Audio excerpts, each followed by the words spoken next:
gracious to come down to Miami and hang out with us and do a show. Happy to have him, man. Welcome to the show, bro. Man, I appreciate you, bro. Yeah, man, we're happy to have you here, bro. Well, before we get started, can I say something? Sure. So, I have to do this in person because I just want to make sure that that the audience and the people understand something. That I think that is very, very appropriate for me to apologize to these guys in person. Man. I have to. And it's not just for me. It's to establish a cultural norm that people need to address things accordingly. And when they make mistakes, they need to apologize, right? So, first of all, I just want to say I apologize to you guys because... Thank you, bro. You don't have to do that, Well, man. nope, I got to say it. Because earlier, years ago... I chose sides in situations that had nothing to do with me.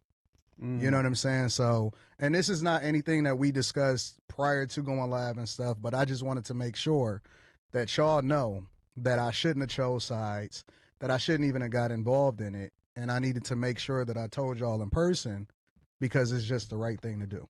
I needed to meet y'all myself instead of going by things that other people say online.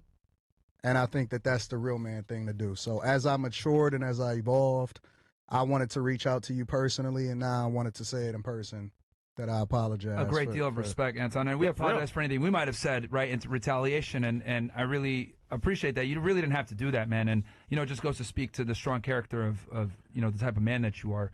And, you know, I'm glad that we're able to bury the hatchet over some stuff that really isn't that important when we can help out way more people working together. So thank you so much for that. I really appreciate that.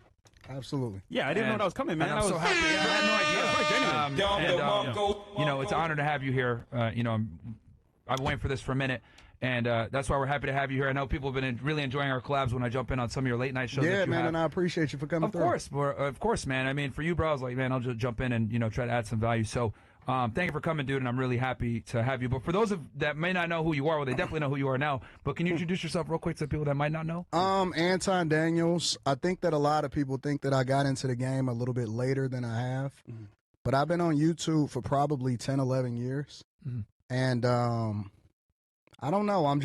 I don't look at myself as like a big content creator. I recently crossed 800,000 subscribers on YouTube on my pretty big, I would say, my man. friend. That's pretty, that's pretty big. It's dope. So, and that's just one of your channels. You have multiple. Yeah, I got another channel. It's got 370, something like that, 380 subscribers, and then another one with 80 or something like that. But I just try to add value. I try to talk about popular culture issues and look at it from a different perspective. I think that a lot of people, even though we stand on the red pill and masculinity and stuff like that, I think that you guys approach it from a different perspective. For me, I approach it from a completely different perspective, especially where I'm from. You guys are down here in Miami in the thick of things. I'm from the Midwest. So, you know, I just kind of talk about the popular culture issues. But I think that it more or less comes back down to the money for me. I'm all about money. That's all I care about. Also, just to have some context here as well, you do it for value and for the people. Because a lot of things you do, I'm like, you could do way bigger things for a certain angle. And it's more like you do it for that's love. true. And I'm wondering, like, okay, he's a YouTuber that's been in the game for years, but you drop all gems that people don't realize that you drop. A lot of gems for free on your channel. And if you want to see what's up, look at his actual history. Watch your videos. Yeah. Non-stop. That's dope. I appreciate Good shit, bro. that. So, good shit on you, bro. I appreciate that, bro. I'll definitely do it for the money, though. Of course.